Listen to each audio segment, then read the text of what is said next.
today, actually, I don't know how many of you know either Vipul or Jyoti or Ajit or Dheeraj, but all four of these guys in their own right have really amazing stories, and I want to probably start the panel by just letting them each tell a little bit about who they are and, where they went to IT, how they got here to the US, and just how they ended up getting into starting a company. And I don't, I feel a little bad doing this, but each of the companies I think that these guys have started are, well, two of them are already, well over $1 billion in kind of enterprise value, and have, I guess many hundreds, close to thousands of people.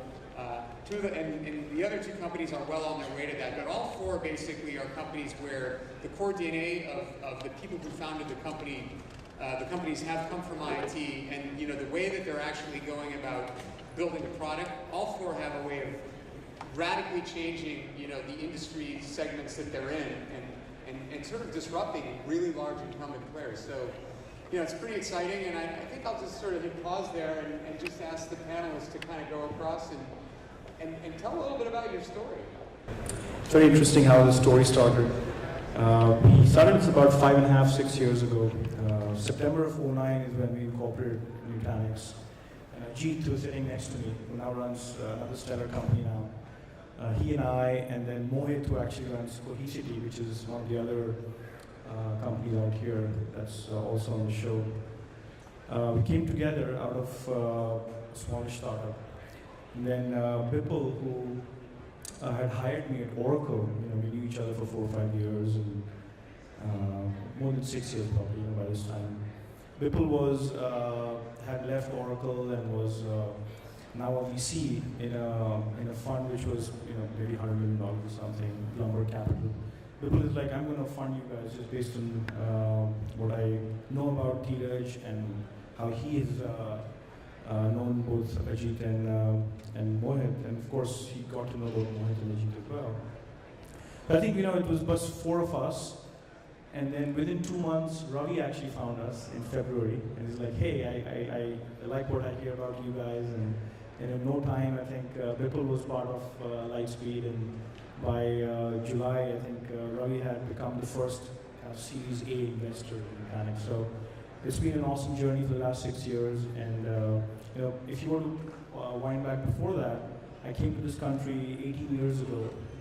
I didn't have a lot of money. I actually had to borrow some money from KC Mahindra and Tata Endowment. So these two funds actually helped me buy a ticket to the US, and I left from there, and I had $1,000 in my pocket to come and pursue a PhD here in computer science. And then I dropped out of the department after a couple of years and started working in the Valley in 2000. So been here for the last 15 years, worked in startups, and along the way I actually bumped into Vipul, and the rest is history.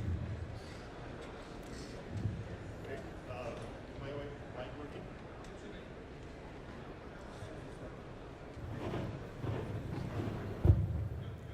Yeah, my name is Ajit Singh. I'm a co-founder at ThoughtSpot. My background, I graduated from IIT Kanpur in 1997 in chemical engineering. My original goal was to come and do a PhD in US, but for family reasons I stayed back in India and figured that there is not going to be a lot of research opportunities in India, so I ended up doing an MBA from IIM Calcutta. After that, I started my career in management consulting.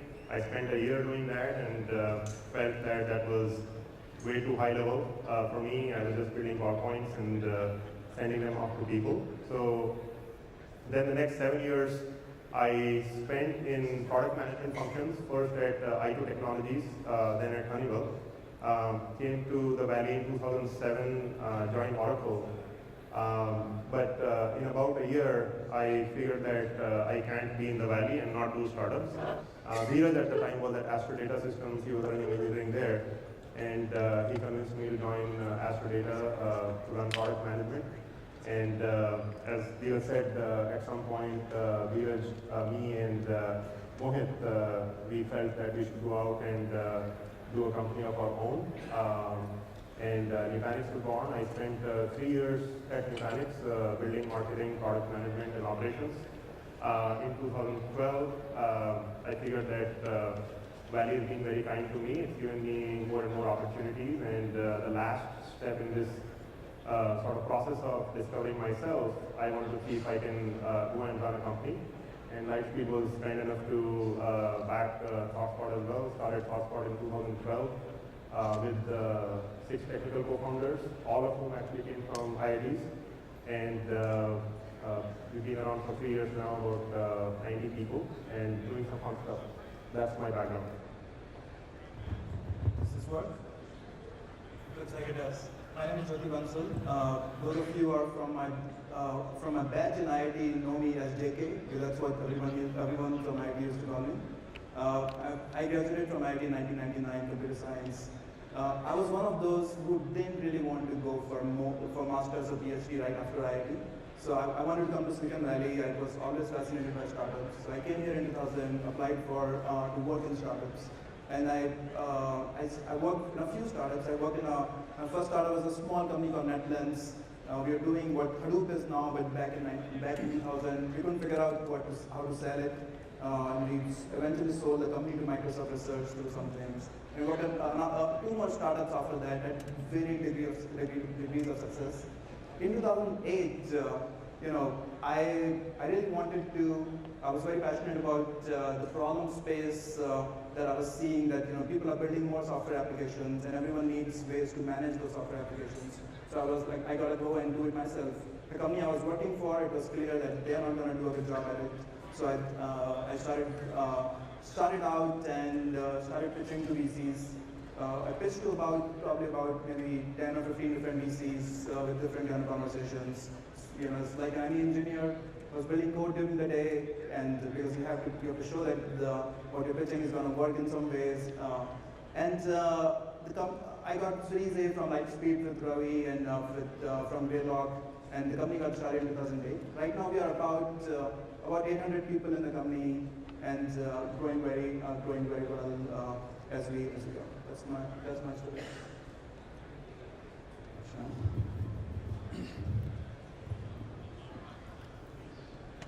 This is a tough panel.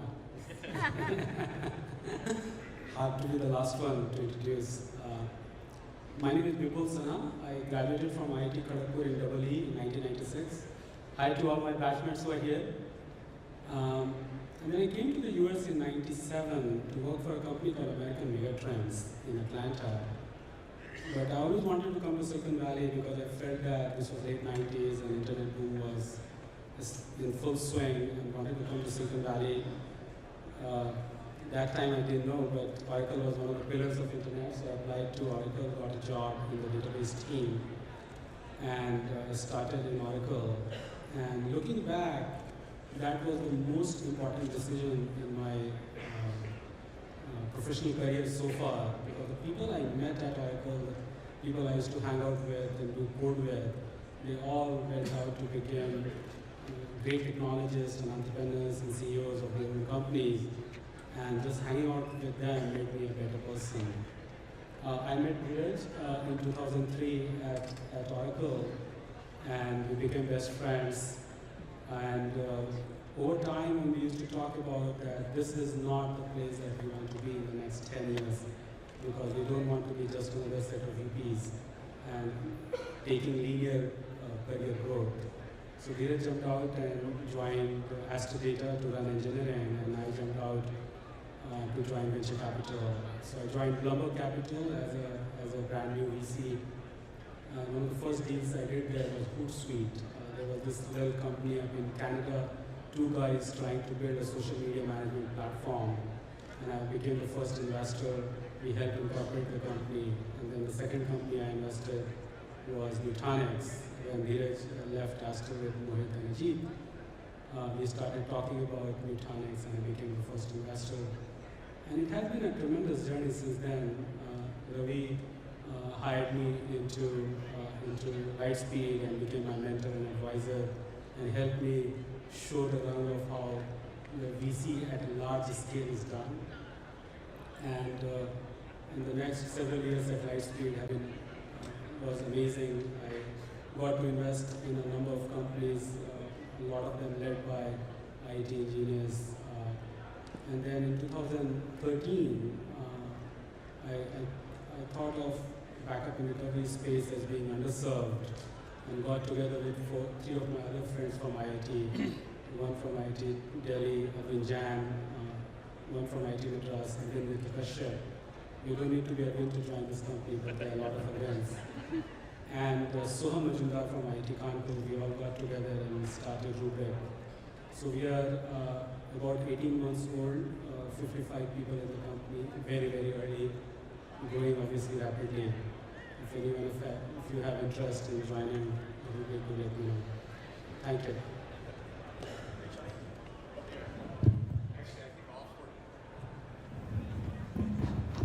I think all four of these companies are hiring aggressively. So if you're looking for, the next great company that's going to change the technology industries, you've got four options for a way to be part of that revolution. I just want to ask a question again. That's really probably a little more asking you for kind of sort of to think back and personally figure out, because I think the audience would be interesting in, a little bit. Silicon Valley is a place, if you're from IIT, you generally probably have the educational background and the smarts to work at any one of a number of large companies and, get a great salary and have, a really comfortable life. Given that as the alternative, raise your hand if you want to respond to this, but what would prompt you to say, hey, I'm gonna give that up. I'm basically gonna take the risk to go out on my own to start a company. And then, the second part of the question is, when you did it, what did you find was, sort of the hardest thing? Because basically you're here in the US, which is not probably where you grew up. It's probably culturally different, and you're starting a company which is really about, kind of bringing a team of people together to go do something new. Just who wants to take the question of why would you sort of take that additional risk once you're already here and you sort of arrive and you have a good situation to go plunge into this new thing? And then what was really hard? What was probably the hardest thing about it? Go ahead. I'll answer that.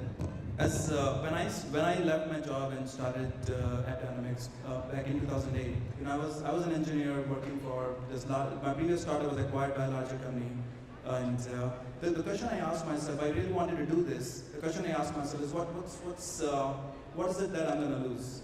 If I remain an engineer and I keep doing what I'm doing, which I'm doing well, I'm doing very well on that. I will become a manager, a director, a VP of engineering over time. But if I go and start this and try this, and if it doesn't work out, I can find a job as an engineer and earn that path any day. So that was my, I was married just about maybe 7 or 8 months before I quit my job and started. So it's like, it's time when you're starting out at another phase of your life. And it was that's the argument I gave to my wife as well. That what's there to lose, right? I can find a job as an engineer any day. So I look at anyone from IT. The risk is pretty low in that sense. If you want to do it, it's what's to lose. You can always find a job as an engineer. You can get to try. It's better than not trying. So that was the rationale for me when I quit my job and did it. One of the things that happened was the first time I had this idea and I was building code for it, and I started to pitch to people. There was someone I was pitching to who said, "Do you really believe in what you're pitching?" I said, "Yes." So why are you still in a job? And that was a good question. I didn't have an answer to it. So that's the day. The next day I went to my then job and quit, because I really think if you believe in something that you want to do, you got to take the risk and quit the job. The risk is pretty low. But if you are only doing part time and only doing half-assed, it's probably not going to go anywhere, because it's hard.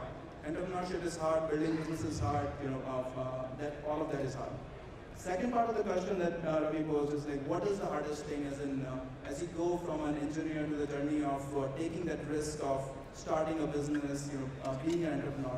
The hard part is that you have to go out of your comfort zone. As engineers, we are all very comfortable with building products. Building products in technology, that's our comfort zone, right? That's where we come from. As part of building the business, there are two other areas that you have to get very comfortable with and learn them quickly. One is selling and marketing. You can't run a business if you just have a technology and you don't understand how to sell it, how to market it. So that you have to work in learning it. You have to understand that you don't know it. So you have to find the right people that you will learn from. So that's definitely the one area. The second area is really about people. that as engineers, you have more control over what you do. But as you're starting to build a business, it's all about who you can get in your team. Who you can get in your team, who you can work with, and how do you get comfortable with working with more and more people and bringing them together with you. So you have to get comfortable. A lot of times you will feel the hard part is raising capital and understanding the venture business. You have to know people in the VC community to be successful. If you have the right things and the right kind of ideas, that is, in my mind, is the easier part. It's because the right kind of investors want to invest in you. So I would recommend never be afraid of that. You don't know anyone in the VC community. You can't get raise capital. You will find people who would know him and who would help you out there. Probably also add a little bit to what Jyoti said. I think I agree with everything he mentioned as well. The biggest question is, why do people think differently about saying, I can't keep working for someone else forever, right? And there's this thing that goes on in your gut about, am I satisfied with what I'm doing? It's that perpetual dissatisfaction to yourself. So can I do something better for myself? And then you have a significant other who actually is doing this endeavor of self-discovery, like this, as Ajit said, this journey of self-discovery. Who am I? Going to do over the next 5 years and so on. I think that combination is what creates this dissatisfaction, as Frank Slupan calls it, always dissatisfied with ourselves and the company and whatever. So I think if you're dissatisfied with yourself, you will go and try to do something new, something different that breaks the status quo. And then once you take that first step in terms of experimenting with yourself, go Silicon Valley, as and when I wanted to. So the worst case is not bad enough. Then the hardest part is, how do you keep your wife happy, your husband happy? How do you keep your children happy while you're doing this stuff? Because it is a whole lot more about you than it is about them. And making sure that they're actually part of this, whether it's your husband, your wife, your children. And then finally being able to not write the highs and lows, because it's a roller coaster on an everyday basis. So being able to know that the average line is good is what makes for a sane entrepreneur. So the more you can keep control on that emotional side of things, because every day there'll be naysayers, there'll be believers, there'll be fence sitters, and you need to keep going through the journey of highs and lows. And the more you understand the average line is looking good, I think you'll actually make a happy entrepreneur, a happy father, a happy mom, a happy person who's actually willing to let go of things in the future as well. Yeah, so I think personally for me, I didn't want to retire thinking that I didn't give it a shot. And at the most basic level, I think there has to be some fundamental desire to do something new.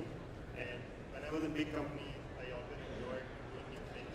So when Dheeraj and I got together, we became best of friends in society days, and we also worked together at Aspirator. These were very interesting times. Personally, for me, when I started the company, first company mechanics, I was still on H1B, and my second child, my son, was born the same week that we started the company. So it was very crazy days, and we were leaving non-trivial amounts of money on the table with Aspirator, which we knew eventually will have some value. These were very interesting times. Both of us, I remember, he was telling me that I might have to get into my 401k if we have to do this. So we set ourselves a goal of 6 months and figured that if we can't raise money, we didn't also have an idea of funding at the time. We just wanted to work together and build something. So there has to be that some level of irrationality in wanting to do this. But beyond that, I think if you have a very supportive spouse, as Dheeraj said, and also if you have very supportive co-founders, I think there is no risk. The only risk is not doing something. People you want to I don't know if you have anything to add, but yeah, go ahead. Yeah, I'll ask a sort of now a related question. I mean, I think that is an important point you're making. There's a little bit of, I think for probably everyone in this room, the risk of not trying is, on a relative scale, I think it's pretty low, and that's an important thing. It's important to try, and I think with each of you, when we had the conversations, it was very apparent that you all believe that, and so it allowed you to just kind of embrace the experience a little and know that there are going to be highs and lows. You know, I guess the other thing I want to get people to comment on, because it's easy to say, yeah, I'm going to go try and I'm going to go start something.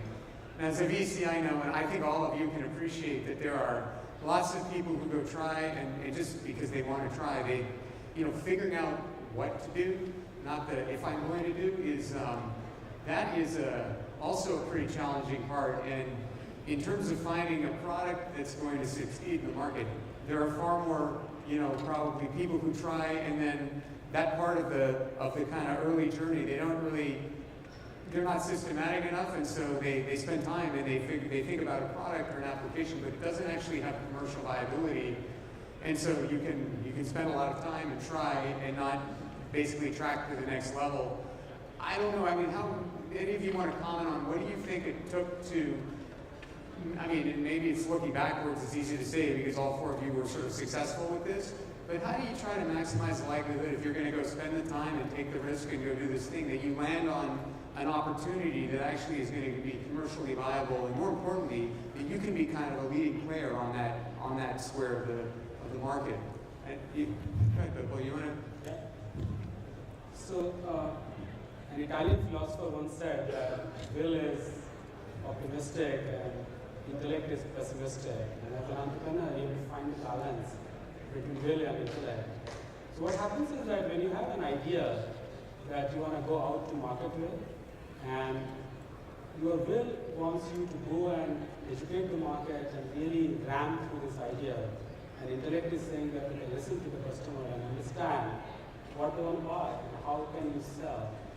So as an entrepreneur, you have to have that balance, that when you go out and pitch your idea, apply your will and forcefully make your argument, but at the same time, listen to your customers and understand how are they perceiving your message, what value you are creating for them. But at the end of the day, if you are not creating tangible value for which they can pay you, it is your business.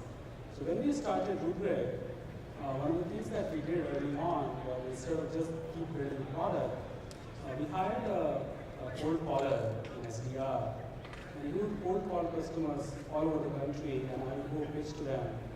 We had no product, we had no prototype, nothing to show, but there's a lot of customer discussion and interaction, and those interactions make you humble. They make you think what they really need. It's not that what you are selling, but you have to go a little bit left, a little bit right, and find an angle that is appealing to them.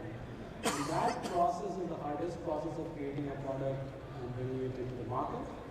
But by just applying will, by being too optimistic, or just applying intellect, being too pessimistic, you cannot find a product that can have a significant impact in the marketplace.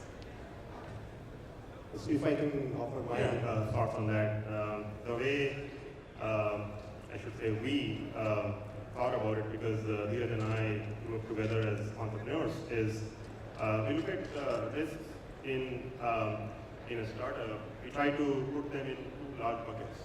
There is market risk and there is execution risk. Right? As an example, we can think of a cup that can fly around, but market risk would be: is there a market for a flying cup? And do I know that there is a market? So an execution risk would be: can I actually build a flying cup at a reasonable price and sell it? So at least we have focused on problems where the market risk is very, very low and execution risk is very, very high. And the way we test for market risk is: how big is the market? Is the market active? Has the market seen a large number of multi-billion-dollar companies that were created in the past? Because if the market is big and not many large companies have been created, the market is very fragmented. Maybe the barrier to entry is very, very low. So those are very interesting markets, and storage as well as analytics are at least two markets that probably produce the most number of IPOs in the history of technology. And now coming to execution risk, we want the execution risk to be as high as possible, which means that you want to solve a very meaningful problem in a very fundamental way. And the value of high execution risk is that, one, you can control it. You cannot control market risk. And the way to control it is obviously, as Jyoti was saying earlier, how do you recruit the best people out there in every function and create a culture where they're motivated to do big things.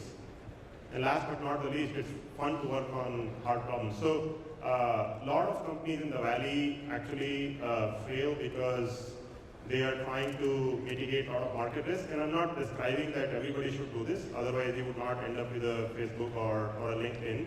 But you just have to know what your risk profile is. And if you want to go after opportunities that are very high in market risk and low in execution risk, a lot of web companies, applications, mobile games, and so on, it's very easy these days to create a new website or a new application. And then you follow this lean startup-based model, which is continuously reducing that market risk. And there is a method and a process to that, but if your initial idea doesn't work, you pivot very quickly. That's a very different way of doing a startup. So I think both are good models, just that if I look around, four of us, we've gone after very large markets that had seen multiple large companies in the past, and where the technology was 15 to 20 years old. I think if you pick any market like that, there is a meaningful company to do. Okay, I'm going to shift gears a little. I mean, I think it'd be interesting for people to hear. I mean, when you graduate from IT, you have an amazing, basically, education in technology, and then actually all of you, I guess with the exception of Bipple, you had the advantage of being at a VC firm before you started, but you worked in technical roles in companies. I mean, and that probably prepared you for some of the things you needed as a founder of a company. But I'm curious. I'd like you guys to talk about what was the sort of thing you found you were least prepared for, or you did, looking back now, you did least well, and you feel like, wow, if I've really learned or grown on it, and that's something, had I known how to do it earlier, it would have saved me a lot of headache. Kind of moving from kind of someone with a technical degree who's been in a developer role to starting a company. Just pick the one thing. Go ahead, Jyoti. Yeah. It's the journey of a startup as a founder is about constant learning. The way I look at it is like at every phase you have to learn. It's like when you start, there's so many things you have to learn. And I always looked at it as the way you would play like a complex video game, right? So you go on level 1, you're learning the basic skills, and you kind of finish that, you learn those, you finish it, you go to the next level, you learn a different set of skills, different set of things, and the level 1 seems pretty hard when you're on level 2. And then you get to level 3 and you keep learning. So the journey as an entrepreneur, as a founder, will always be learning more and more and more things. It doesn't stop. It doesn't stop even now for me. It's just different phases as the company evolves. Like when you start, you're worrying. The number one thing you have to resolve is how do you raise capital to bootstrap and get your company off the ground. Then you have to figure out how do you find a product market fit, which is, if you don't find it, then it's a problem. When you find a product market fit, how do you find a sales and marketing strategy to scale the business? Then you have to figure out, like, as the company starts getting beyond a few hundred people, how do you get the operational scaling, the people scaling, then you start worrying about, international markets, how do you go from US to other things? It's this constant learning. What I did found was like the most important thing, and I talked about it already, was to really bring people who know more than you in many of those areas. And it's because you have to learn, and you have to learn by bringing those people. So when I had Appdynamics sells into large enterprises, the largest banks in the world, and insurance companies and companies like those. And enterprise software selling is a very different kind of problem than a lot of things. And I didn't know much about enterprise software selling, so I had to go and find someone who knows that. I also had to find someone as an advisor and a mentor to mentor me in learning that very quickly. And once I did that, it was I had to go and learn that out. But there were so many different areas that I look at, like, the things that I do, and how many of those things I learned as my education in IIT. Not too many. What the education prepared me was more for problem solving, that how do you learn fast and how do you solve problems fast. That's how I think of it. Yeah, I think Okay. Well, that's a great answer. Here's some questions from the audience. These are kind of interesting. I guess you guys have voting on these questions. So I'm going to just read them off. This first one, excellent question. Do you think you are biased because you are successful entrepreneurs? It's a fair question. It's easy to have kind of a retrospective look when it's all worked out and say, oh, here's the right way to do it. I mean, I think I look at it as, at the end of the day, success is iterative. It's like no child is the same. Like, the way children actually develop, when parents start to compare notes about children, I actually hate the process. I'm like, you can't compare this child with that because they do a lot different stuff. Companies that were the same, just like two children that were the same. So I would not say that, I'm actually biased because I still consider Nutanix to be a company that has yet to succeed, first of all. There's a sense of paranoia because every year stakes are higher. We could still go and lose everything from here, right? At the end of the day, that's what is happening in technology in terms of this cycle of creative destruction. But I think at some level, the notion of bias is more about disrupting yourself. I think that's the bias that I have, that look, I'm paranoid about the future. I'm biased about paranoia. I'm biased about the fact that if I don't disrupt myself, someone else will. So these are the few things that I'm biased about, but to say that I'm biased about the end result is also wrong. Yeah. Look at really, this is a journey which is iterative. As a venture capitalist and also having worked with all four of you and seen each of the stories, I assure everyone in the audience, in each of these cases, and I don't hear it in the way you've commented. I assure you, it has not been a sort of a straight line where the product worked and customers bought. In each of these cases, there have been multiple, moments of extreme high and extreme low and extreme pressure. And I feel like all four of you have to face situations where not only was it excruciatingly high amounts of pressure, but the stakes were high, but you hadn't dealt with those situations before, so you almost had to learn on the fly. There was not some answer that you had from prior experience. So, I think it's a good question. What I would say is that,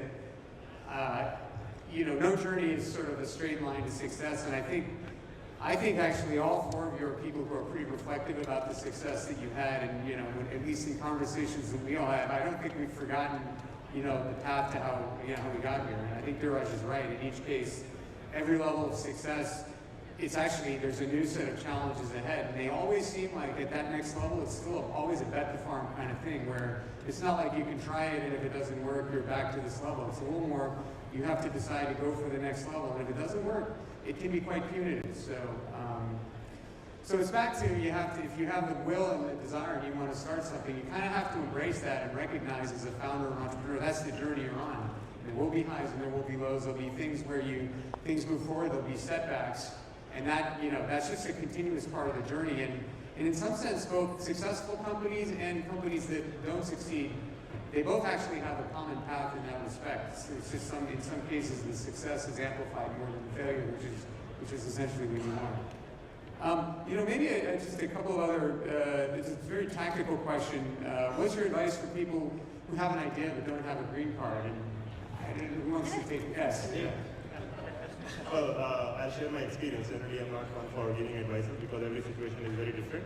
Find people that have green cards and let them incorporate the company and join the company. It's totally legit and very straightforward. Just make sure that the company is legit, because when we started the company, find a good lawyer also, so that USCIS doesn't think that you're trying to build a fictitious company just to stay in the country.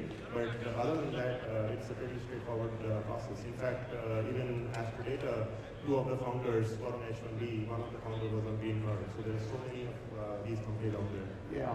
I'll also just say, if you have EAD, there are cases where you can start a company even before you have your green card.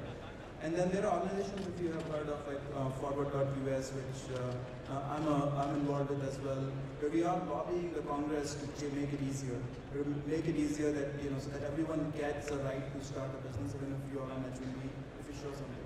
So I would also encourage that it's everyone's responsibility. All of us come here on H1Bs, and then we all go through the same pain that if you don't have a green card, how do you start a business? And I had to go through the same pain that I would have probably started my company a few years earlier if I had a green card a few years earlier. So, but I think I also look at all of us have to go and make sure to continue to lobby the government to make all of that easier. Yeah, I would just say don't be a slave to green card. There are legal ways of doing the right thing. Go do what you want to do. Oh, here's a good one. So you guys have the opportunity. I'm really interested to hear what you say. But why take venture capital if you could bootstrap? Because he's been on. Yeah, actually, yeah. Why did she start, Vipul? So, starting a business is a tough thing, and you need advice or the right set of people around you, because when you are trying to start a business, you are very forceful and a little bit tunnel vision, where you are just looking in one direction. And having the right venture capital partner who can help you and show you other possibilities or alternatives, it actually keeps you honest about how you are building the business and how you are thinking about it. And also for a number of us, having a venture capitalist who has been through these journeys can help you also recruit people, help convince people to join your company, because if you are a fledgling startup and if you are trying to hire engineers are making a nice six-figure salary and they don't want to jump into a startup because you have like $2-3 million in financing and the future is pretty uncertain. So a number of things, advice, credibility, and also a lot of guidance in helping you build a business. I also want to add one more thing. This, if you've played Super Mario, VC money is like superpower. It gives you extra life and it lets you walk a little faster and so on. It just turbocharges you. You can always do things on first principles by saying I'm going to get some revenue and then I'm going to put that profits back in the company. But all of a sudden you'll start to optimize for the short term, which is profitability, rather than optimizing for the long term, which is about growth and then having the right income statement which has great gross margins. But you're knowingly doing this because you have to go land grab. There's nothing. Look, the cost of doing a startup is your time, right? Because you go and do something else as well. So it's very important that you be respectful of time. And if you can do the same things in 3 years versus 8 years, you save 5 years of your life actually. I have a little bit of opposing view on this. And with the venture capitalists on the stage, it may be controversial. But my advice would be do not raise venture capital if you have the money to bootstrap. But it really depends on, you have to figure out how much money your business needs to bootstrap. If you're building... Yeah. Makes you dictator, you don't have governance, and at the end of the day, you don't run the company. Yeah. So that's the underlying question. The underlying question is, maybe two underlying questions. One, why do you want to part with some part of equity? Right? Why not have it all for you? And second would be, heard strange things about VCs, they come and mess your life up, they control, and all these things. So first, for the first one, I'd say, don't worry about not parting equity, because eventually what you care about is value, and focus on building a big pie. And it applies to VCs as well as people that you hire. Give them equity. Let them be successful, they will give you back, they'll make it a bigger pie. As far as the control part and other stories that you might hear about investors, I think it's all about picking the right VCs and being open and transparent with them so that there is mutual trust. So I think that if you're going after an opportunity where putting more capital will help you grow, you should get capital and make a bigger and bigger company. Because eventually, when we go even IPO, people really don't care about profitability. they care about how much money you're making. So I would rather have a company that's making $1 billion and losing 100 million every year, as opposed to a company that's making $10 billion and is profitable. I think my point of view here is slightly different in the sense that you have to raise capital to be a business. But it depends on if I have my own capital, I would invest my own capital first to do that. But say for me to build my business, I knew that I need at least $5 million to begin with. It's a complex piece of enterprise software. I do need to build the product. I need to hire a group of engineers. I can't build it myself. I need to have a few salespeople. I need this much capital. I didn't have $5 million to put in, so I didn't need to go and raise capital. But the way I look at it is, the longer you can, if you have capital, you don't need to raise it. So think of, there are 2 point of views there. Like even if you need capital, you should have VCs because they help you with a lot of other things. I do think you could also get the right kind of mentors and advisors to help you with it. That's all you're looking for. But I would say your business will be much easier if you have more and more control of your business. If you want to, it gives you more flexibility, it gives you more optionality, the more control you would have for your business. You do want to raise capital, but raise your capital. Don't look for it's the VC money is the only ticket to building a business. That's not good matter. So, I mean, again, this question can go on forever, by the way, and the answers around this can go on forever. Go ahead and finish, because I got the flag. I can see some flags as well, but if you guys have more on this, I can offer you quite the opposite view of that. And I think maybe, abstract at what level, what it boils down to, whether it's a VC or an angel, if you're going to sell part of your company to someone else, make sure it's someone that you feel that you would trust and that you think you could have really, a trusted relationship with over a long period of time. Because once you do sell a part of your company, you can't take it back. So I think we'll end there, but thanks for all your attention. Thank you, everybody, for sharing your thoughts.